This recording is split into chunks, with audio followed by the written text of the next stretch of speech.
Hello there, Rice. Steve Chong here, and I'm here with Sam Mack, who directs Rice Youth Sydney, and Dr. John Piper. So thanks for being here. Yep.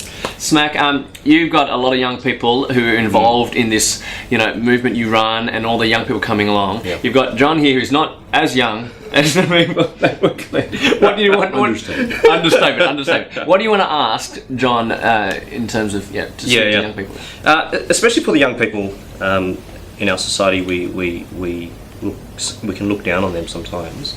But for their age, my question is, why do the youth need to be actively pursuing God's global mission? Mm-hmm. Oh, good one. Yeah. Well, the first thing I want to say about being looked down upon is that the Bible is explicit in saying, don't let anyone despise your youth, which doesn't mean you're not young.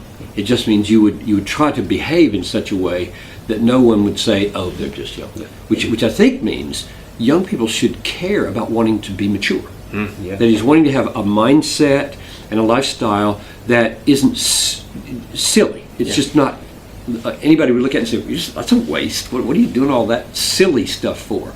Life ceases to become silly. And probably the best way is what you're suggesting, that if you have a global concern, a bigger concern than my little iPhone and my little music iPod and my little friends, that's where immaturity and silliness and uselessness come from. But if your sense of your reason for being on the planet gets bigger, like there's a city here to care about, there's a country to care about, there's a region to care about, there's a world to care about, God could bring into your life a prayer life, a study life, an awareness, a travel life that could enlarge your soul so that your capacity for worship is huge. So a couple of things happen when you get global.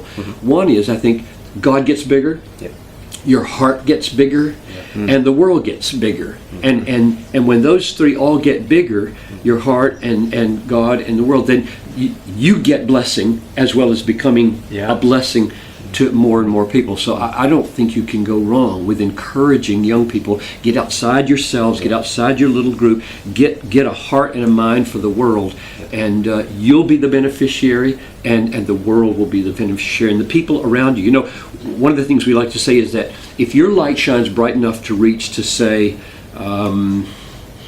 where would I say from here? It's got to be far away.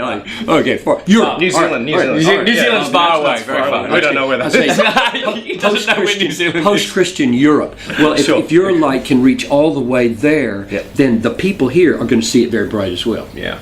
But if you try to think, oh, I'm just a light here, I don't even care about the world, then your light can get very, very small. Yeah. Okay, thank you so much. It's so hard in our society, it's so hard to look beyond that. Look beyond ourselves, isn't it?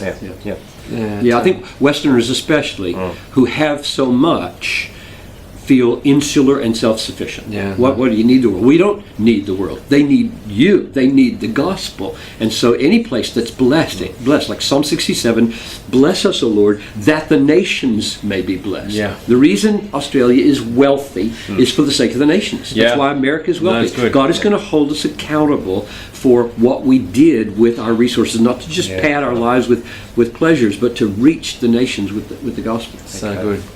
Guys, look, if you've been watching this, I hope you're inspired to make your whole life not about yourself, but about God's mission.